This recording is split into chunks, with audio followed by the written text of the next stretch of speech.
আন এক breaking news এই মুহূৰ্তত মানকাছাৰৰ ভাৰত বাংলাদেশ সীমান্তত বিএছএফৰ গুলীচালনা বিএছএফৰ গুলীত মৃত্যু চোৰাং গৰু সৰবৰাহকাৰীৰ বাংলাদেশলৈ গৰু সৰবৰাহৰ সময়তে বিএছএফে চলাই গুলী দৃশ্যাখো আহি পৰিছে আমাৰ হাতত এক্সক্লুসিভ দৃশ্যাখো এই মুহূৰ্তত দেখুৱাইছো মানকাছাৰৰ ভাৰত বাংলাদেশ সীমান্তত যেহেতু নিখা গুলীচালনাৰ ঘটনা সংঘটিত হয় বিএছএফৰ গুলীত নিহত হয় এজন গৰু সৰবৰাহকাৰী চোৰাংভাৱে গৰু সৰবৰাহৰ জুজা চলাওতে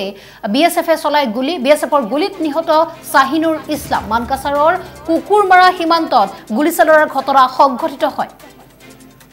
ৰাজ্যত যেহেতু গৰুৰ চোৰাং সৰবৰাহ বৰ্তমানেও অব্যাহত আছে আৰক্ষীৰ নাকৰ তলেৰে বৰ্তমানেও একাংশ চোৰাং সৰবৰাহকাৰীয়ে সক্ৰিয় ৰূপত গৰুৰ সৰবৰাহ প্ৰতিদিনে অব্যাহত ৰাখিছে আৰু পূৰ্বেও ভাৰত বাংলাদেশ সীমান্তৰে বহু চোৰাং সৰবৰাহকাৰীয়ে গৰু সৰবৰাহ কৰিছিল আৰু দেখিবলৈ পোৱা গৈছে মানকাছাৰৰ ভাৰত বাংলাদেশ সীমান্তত নিশা এজন চোৰাং সৰবৰাহকাৰীয়ে গৰু সৰবৰাহ কৰাৰ জুজা চলাওতে বিএছএফৰ গুলীত প্ৰাণ হেৰুৱায় বিএছএফৰ গুলীত নিহত চোৰাং গৰু সৰবৰাহকাৰীজনৰ নাম শাহিনুৰ ইছলাম বুলি জানিবলৈ পোৱা গৈছে ঘটনাৰ স্থান কুকুৰমাৰা সীমান্তৰ কুকুৰমাৰাত গুলীচালনাৰ ঘটনা সংঘটিত হয় আসলতে যেটো আমাৰ ভাৰত বাংলাদেশ আন্তঃৰাষ্ট্ৰীয় সীমান্ত এই সীমান্তত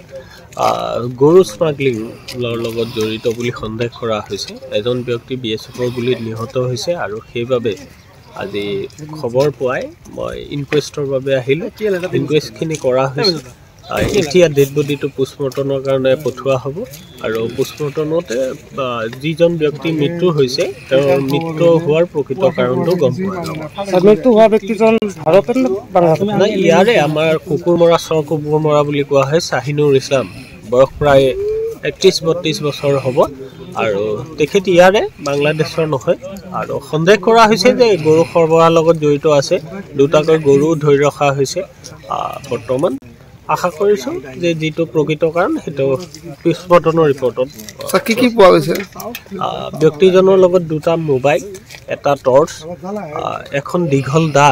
আৰু যেটো মাছ মৰাৰ লগত জড়িত এডাল দীঘল পছা এইগিটা বস্তু একদম ব্যক্তিজনৰ কাষতে পোৱা গৈছে গতিকে ভাবিছো নিশ্চিতভাৱে কোনো ভাল কাম